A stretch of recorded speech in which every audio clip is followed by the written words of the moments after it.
So today I'm talking about a Nissan with the P0136 code, what it is, and how you go about fixing it. So what is a Nissan P0136 code? Well, it's an O2 sensor circuit malfunction, bank 1, sensor 2. And what does this mean? Well, the onboard computer uses oxygen sensors that detect how much oxygen has been burnt off after combustion, and it's seen an error with one of these, so to be troubleshooted, know why. And bank 1 is always the side of the engine with the number 1 cylinder, and sensor 2 will be the second sensor going down on the exhaust. And some of the possible causes of this, well, it could be a failed oxygen sensor, could be in the wiring, could be a bad harness connection, and possibly a blown fuse. And so the first thing to do when you get this code is to go locate bank 1, sensor 2, oxygen sensor, and there can be some differences. There can be multiple sensors. There can be 2, 4, sometimes more. So it's always a good idea to get a diagram of your particular Nissan on exactly what's going on. But 2 sensors is fairly common.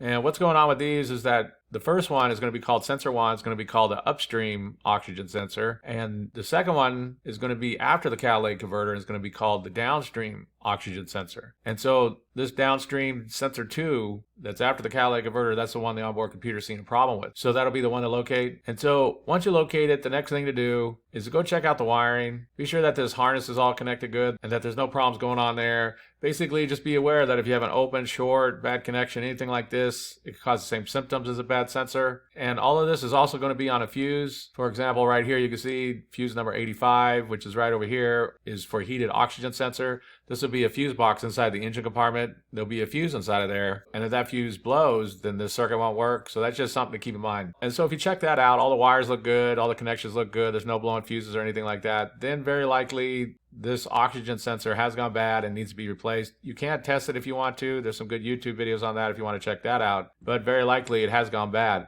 One thing to mention is that you might need a special tool to be able to change these out, even though sometimes you can change it out without one. So for example, right here, you could cut this wire, use a deep well socket and get on it and take it off, and then you can put the new one in with an open-end wrench. But sometimes this special tool, it is required. So you'll want to go and look at the oxygen sensor on your particular Nissan to see if you think you can get it off without that special tool and then back on. Because in some cases, you do need this special tool to get it back on and go around the wire. I'll put a link down below in the description for the special tool if you need to check out what it is. But just keep in mind that you might need it. And so that's basically it. I just wanted to give a real quick brief overview of how you go about fixing a Nissan with the P0136 code. If you have anything to add, please comment down below. If you have any questions, ask me and I'll try to answer them. If this video helps you, please click like, please click subscribe, and have a good day.